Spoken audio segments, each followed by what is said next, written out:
स्वागत है आपका हमारे रहस्य वर्ल्ड में।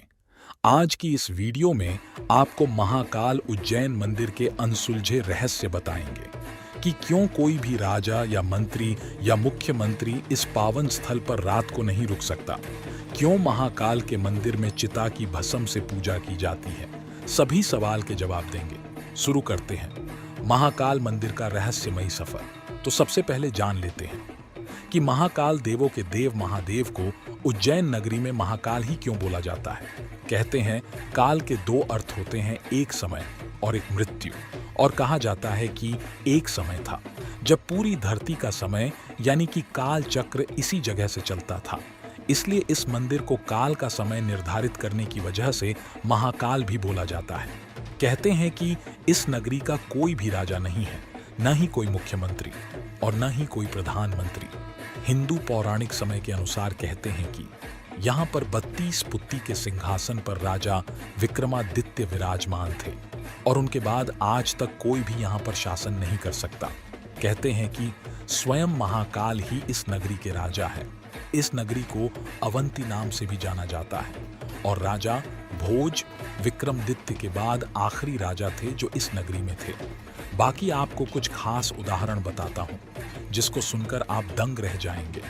एक बार जब भारत के चौथे प्रधानमंत्री उज्जैन में सब जानकर भी रुक गए तो उनकी अगले दिन ही सरकार गिर गई थी। ऐसे ही कर्नाटक के मुख्यमंत्री भी यहाँ पर रुक गए थे। उनका नाम विस आदरपा था। जब वो भी उज्जैन में रुके थे महाकाल के दर्शन के बाद, तो उनको भी अपने मुख्यमंत्री पद से इस्तीफा देना पड़ गया था। भगवान शिव की महिमा अपरंपार है, इसलिए ये नगरी आज भी किसी के हुक्म से नहीं चलती, क्योंकि स्वयं महाकाल इस नगरी के पालन करता है। पर कुछ लोग इसको संजोग भी बोलते हैं। एक कथा और प्रसिद्ध है कि इस मंदिर में भगवान शिव के शिवलिंग की पूजा भस्म से की जाती है। जी हाँ, आपने सही सुना। इस मंदिर में ताजी चिता की भस्म से भगवान शिव की पूजा की जाती है। पर इसका भी एक कारण है कि प्राचीन काल में राजा चंद्रसेन भगवान शिव के उपासक माने जाते थे। जब राजा रिपुदमन ने यहाँ पर आक्रमण किया तो उन्होंने राक्षस दूषण की सहायता से आक्रमण किया। तब सभी ने भगवान शिव की आराधना की कि हमें बचाओ प्रभु। तब भगवान शिव ने राक्षस दूषण का वध किया और उसकी राख से अपना श्रृंगार किया। कहते हैं कि उसके बाद से भगवान शिव को भस्म आरती करके प्रसन्न किया जाता था, जो कि आज भी वहां पर प्रचलित है।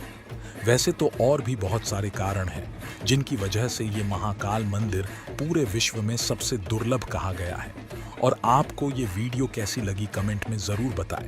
बाकी रहस्य का सफ़र अभी ख़त्म नहीं हुआ है दोस्तों।